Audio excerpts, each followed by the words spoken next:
Reverend Christopher and the Bishop of the African Union Church from Coastal Province, when they were coming, they were coming basically because we have a problem in Kenya, and I don't think you realize. And the problem we have in Kenya is that there is going to be a draft constitution. That's right. And let me tell you something.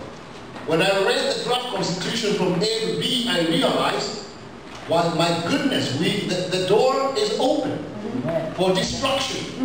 Because when I went to Kijabi Boys High School, there was a pastor there. There was a chaplain. And in every single school in Kenya, there is the door open for the ministry of the Lord Jesus Christ. And that door is about to be closed. Yes. So I told them they have to come. We have to fight. We lose or we win, we have to fight. Because my grandfather was a pastor. And they are the ones who started these Christian schools. And they hold me responsible to fight on behalf of the believer. And to emphasize that my children and their children have a right to hear the gospel of Christ in the Republic of Kenya. When I heard them, I told them, no, don't play this, it's not easy. We were going to see Senator Hutchison. I already talked to Senator Hutchison from Texas. And Senator Johnson. We went to Washington about 3 weeks ago. I went there and I told them, I come from Kenya, but I'm a taxpayer. And I don't want my taxpayers' money to be used to create a situation where somebody will question the legitimacy of having a chaplain in Kenyan high school. That's true. That's why they were coming here.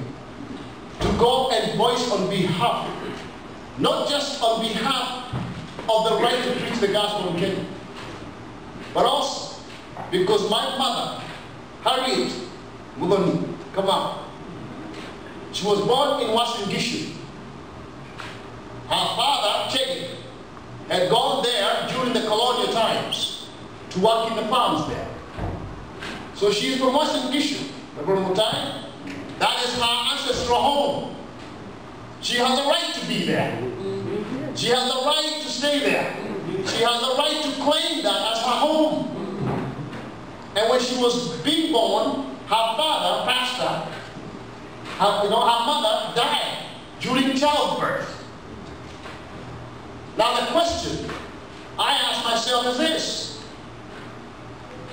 should she have been born, or should she have been let to die so that her mother lives? Those are the issues which are going to be facing Kenyans from now on. If my mother was never born, I would not be standing in front of you. And if my mother was never born, my father would never have had the successful ministry of radio he had in Kenya. I don't think that any human being has a right, the decision to make who lives and who dies. That's right. And therefore their coming here is also to join together with the churches and to make you aware that we in America have been here for a long time. Sometimes we think, oh, it doesn't matter. It's the Kenyans. It matters. It matters. I was in Kenya during the violence. I was covering for Key Media Group. I saw the destruction of our country. I saw people in Nairobi with children who could not get milk. I saw women with children in Nairobi who could not get bread pasta because of the violence in Kenya. I knew people who stayed in their homes the whole time during that time. I saw in Naivasha, at the police station in Naivasha, I was there and I saw Luo women and children.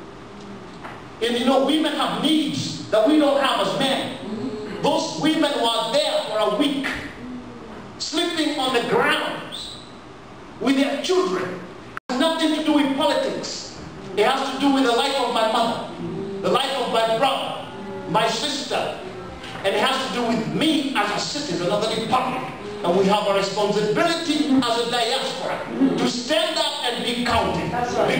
if you don't, you will not have a country to go to. And I want to be able to get on a plane, to land in Nairobi, be picked up by my father and my mother, or by Reverend Mutai and his wife, to drive in Nairobi all the way up to Kijabi without violence or destruction. It is my right and I have a responsibility, and we all have a responsibility. And let me tell you, I know you're in America and you think, man, what can I do? You can do something. I have been nagging the Vice President, Kalonzo Musyoka, every single week. My wife knows, calling him, telling him, be careful. Be careful. Because you guys think that this is about you. It's not about you. That's right. It's about my nieces and my nephews. It's about your sisters and your brothers. That's right. And we have a responsibility. And I apologize, Pastor, for being passionate about this. But I'm telling you, I don't think people understand how dangerous our country is coming to civil war. That's right. And I want to have a country to go to. My wife Linda is here. Please stand. My wife Linda.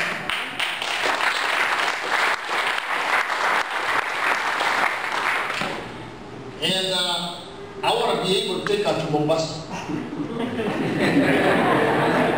Let's go. Yes.